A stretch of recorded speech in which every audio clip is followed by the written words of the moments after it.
हम अपने सद्गुरु सोम अजायब के चरणों में नमस्कार करते हैं, जिन्होंने दया करके इस गरीब आत्मा को अपने सेवा के लायक बनाया।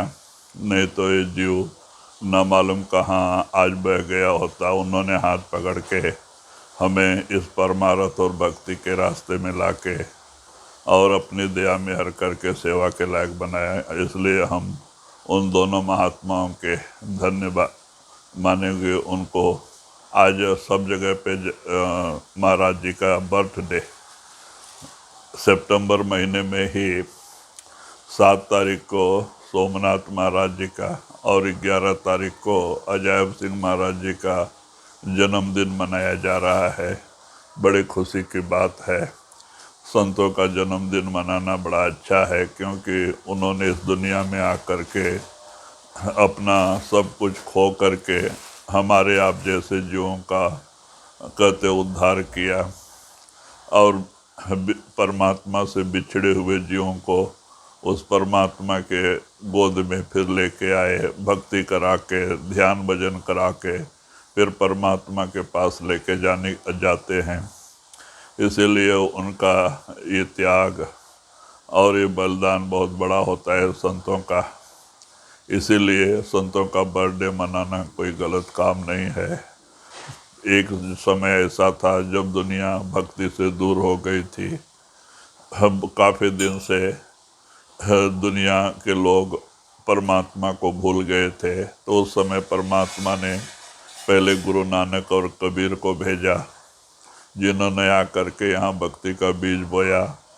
फिर उनकी ही कृपा से, गुरु नानक कृपा से 10 पातशाहियाँ हुई और जिन्होंने लोगों के अंदर भक्ति के बीज बो करके परमात्मा से बिछड़े हुए जीवों को फिर परमात्मा के साथ मिलाया।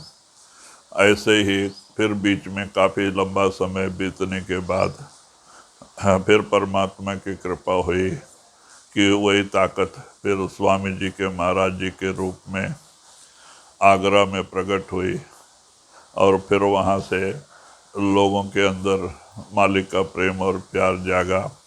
धीरे धीरे वहाँ से वो ताकत फिर ब्यास पंजाब में आई और वहाँ से ही सोम अजायब के ऊपर भी कृपा हुई। और आज कहते हैं कि इन महापुरुषों की कृपा से कहते हैं कि नौखंड पृथ्वी यानी दुनिया में करीब लाखों लोगों से ज़्यादा लोग उस परमात्मा के भक्ति से जुड़े हुए हैं।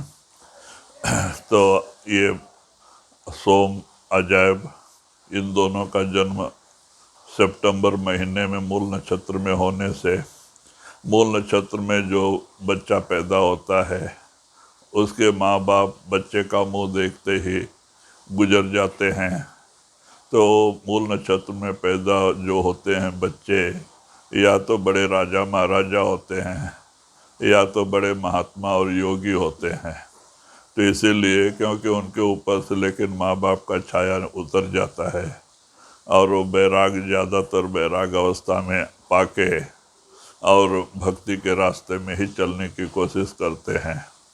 तो ये महापुरुष जिन्होंने अपने ज़िंदगी को कहते सारे उम्र तपस्या करके, भजन और भक्ति करके उस प्रभु परमात्मा से मिलके हम आप जैसे बिछड़ी हुई आत्माओं को भी परमात्मा से जोड़ने की कोशिश किया, दया किया। हम बिछड़े हुए आत्माओं को भी परमात्मा से जोड़ा और आज सत्संग, भजन, सुमरन करा के लाखों जीवों का उद्धार किया। तो कहते हैं हम ऐसे महापुरुषों के चरणों में बार बार कोटि कोटि दंडवत नमस्कार करते हैं, जिन्होंने अपना जीवन दुनिया में सार्थक बना के करोड़ों का उद्धार किया। और ऐसे ही ये जो नियम है ये आगे ऐसे ही चलते रहेगा। वो परमात्मा समय समय पे अपने बिछड़ी हुई आत्माओं को जागृत करने के लिए कुछ बनी बनाई आत्माओं को ऊपर से भेजते रहता है और वही आत्माएं समय समय पे दुनिया में पैदा हो करके और परमात्मा की तरफ लोगों का ध्यान आकर्षित करते हैं, बिछड़े हुए जीवों को परमात्मा से जोड़ते हैं और नाम से जोड़ करके उनको परमात्मा के पास ले जाते हैं। संतों की दया मेहर का कोई बयान नहीं है। कबीर साहब ने भी कहा है, सब धरती कागज करूं, लेखनी सब बन राय, सब तो समुंदर मस करूं, गुरगुन लिखा न जाए। कहते हैं कि 9 खंड पृथ्वी का पेपर बना के, 7 समुंदर की मसी बना के, और जितने भी दुनिया में पेड़ पौधे हैं सबका स्याही बना के लिखा जाए, तो कहते हैं कि ये सारे सामान खत्म हो जाएंगे, लेकिन गुरु महिमा का बयान पूरा नहीं हो सकता। किसने कहा है? जिन्होंने उनको अपने अंदर में देखा है, जिन्होंने उनकी दया मेहर को महसूस किया है। तो कहते हैं कि इस तरह से संत आकर के अपने सब कुछ उस प्रभु परमात्मा को अर्पित करके, अपना जीवन ही उनको अर्पित करके, और आप उनका बन करके दुनिया में आकर के लोगों का उद्धार करते हैं। तो ऐसे ही संत परंपरा पहले से भी चलती आई है और आगे भी चलते जाएंगे। तो इसीलिए हम देख रहे हैं कि सब जगह से फ़ोन आ रहे हैं, लोग बाबा जी का बर्थडे मना रहे हैं। बड़ी खुशी की बात है कि इसी तरह से वो संतों से जुड़े रहते हैं। हम लोगों से यही आशा और प्रार्थना करेंगे कि इसी तरह से समय समय पे सत्संग भजन सुमरन करते रहें और बाबा जी की याद बनाए रखें। जब हम उनकी याद में होते हैं, वो हमारी याद में रहते हैं। हम उनसे बिछुड़ जाते हैं तो वो हमसे भी बिछुड़ जाते हैं।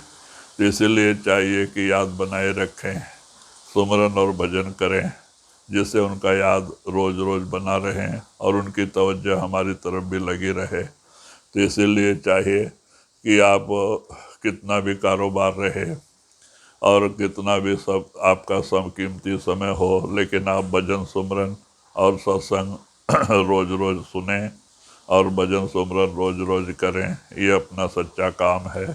महाराज हमेशा कहते थे, 100 काम छोड़ सत्संग में जाओ, 1000 काम छोड़ भजन बैठो। अगर सत्संग समय सैकड़ों काम पड़ा है, छोड़ दो, क्योंकि काम कोई पूरा करके दुनिया से नहीं गया, जो गया सो काम छोड़ के ही गया। तो कहते हैं भाई पहले सत्संग में जाके बैठो, क्योंकि वो अपना आत्मा का सच्चा काम है।